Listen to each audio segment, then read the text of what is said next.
Dadi nyuwun sewu Pak jenengan niku manggil garwane mboten paring langsung jenenge diceluk panggilan kesayangane. Najane wong lemu bocah diceluk gembrot mboten pareng, Pak. Diceluk sing apik. Nggih, coba ya aku merah sing kemeran kok. Sayangku, ayang beb monggo mboten napa-napa niku sunah Kanjeng Nabi nampi harmonis rumah tangga. Iki ngeten manggilan sing sayang. Cara wong Jawa asma kinarya japa. Saya apik jenenge berarti pengharapan nek Gusti Allah Taala. Lah dawuh Kanjeng Nabi niku nek iso saged nggawe asmane Kanjeng Nabi utawa ngangge asmane Gusti Allah. Misal Abdurrahman, dadi kawelan Gusti Allah sing kelas asih. Abdurrahman, Abdurrahim. Utawa enak kayak Ahmad utawa Muhammad ben duwe akhlak sing terpuji. Nek anak wedok diparingi Sayyidati utawa Siti, nek wong Jawa paring Dewi derajate sing tinggi, iku pengharapan wong tua marang dadi asmane saya Pak.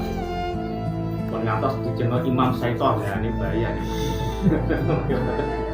Kadang wong Jawa dijeneng Islam ya bener niku supaya selamat dunia selamat akhirat.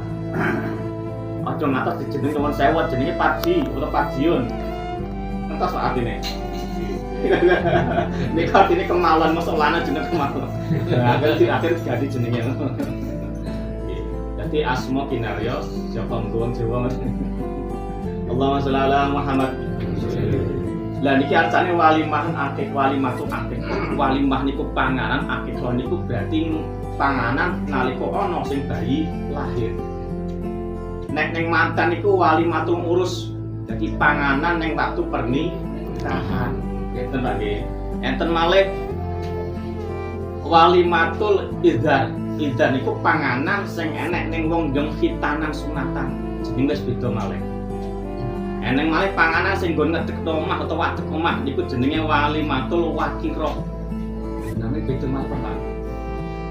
Enten malih tiyang niku kala luar negeri utawa kerja mulih tasakuran-syukuran mergo oleh rezeki kerja niku jenenge walimatul nakiah.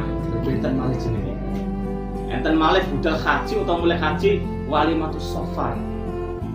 Lah niki waktune iki walimatul panganan sing nggon lae-lae bayi lahir. Salah nggih. Lah iki penjelasane ngoten niku. Allahumma sholli ala Muhammad. Lah nyembelih niku sunnahe Pak, hari ke-7 sama iki hari ke-7. Hari ke-7 dari gadah rezeki Pak. Saged hari ke-30 dadi setunggal wulan. Saged setunggal tahun. Ngantos usia balik kurang lebih 13 tahun. Iku sunnahe wong tua ngekek akeh kok ke putra. Nek pun balik Pak, iku sunnahe pindah ke